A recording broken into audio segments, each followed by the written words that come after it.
کہتے ہیں جی حضور تو حضرت جبریل سے مل کے واپس آ گئے. مجھے اس بات کی سمجھ نہیں آتی کہ اگر حضور اللہ سے مل لیں تو کسی بندے کا اس میں نقصان کیا ہے یار؟ مطلب ٹینشن کس بات کی ہے؟ اتنی پریشانی، اتنی موٹی کتابیں لکھ دی کہ نبی پاک نے اللہ کو نہیں دیکھا، حضرت جبریل سے ملاقات کر کے حضور واپس آ گئے. یعنی میں سمجھنا چاہتا ہوں، میری سمجھ میں آیا نہیں. میں نے بڑی عقل دوڑائی ہے کہ اگر حضور اللہ کو مل لیں، ملاقات ہو جائے، قرآن کہتا ہے وجوہ یومئذ ناظرہ الی ربہا ناظرہ، قیامت کے دن چہرے چمکیں گے اس لیے کہ اپنے رب کا دیدار کریں گے.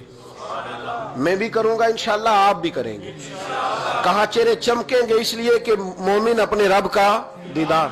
وہ میرے بھائی اگر ہر مومن دیدار کر سکتا ہے، اور قرآن کہتا ہے نبی کریم علیہ السلام اگر اللہ کریم کا دیدار کر کے واپس آئیں تو اتنی زیادہ پریشانی علامہ صاحب کو، شیخ کو، اتنی ٹینشن، اتنے زیادہ وہ آوازار ہوئے کہ اتنی موٹی کتاب لکھ دی.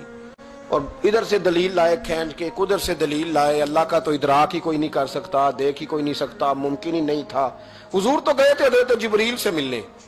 تو میں نے کہا آپ کو غلطی لگ گئی. وہ اس لیے کہ شیخ محقق شاہ عبد الحق صاحب محدث دہلوی رحمۃ اللہ لکھا ہے کہ کسی نبی کے پاس حضرت جبریل صرف 11 مرتبہ ہے، اور کسی پیغمبر کے پاس 21 مرتبہ ہے، کسی کے پاس 30 مرتبہ ہے. اور نبی کریم علیہ السلام کی بارگاہ میں حضرت جبریل امین نے 24,000 مرتبہ حاضری دی ہے.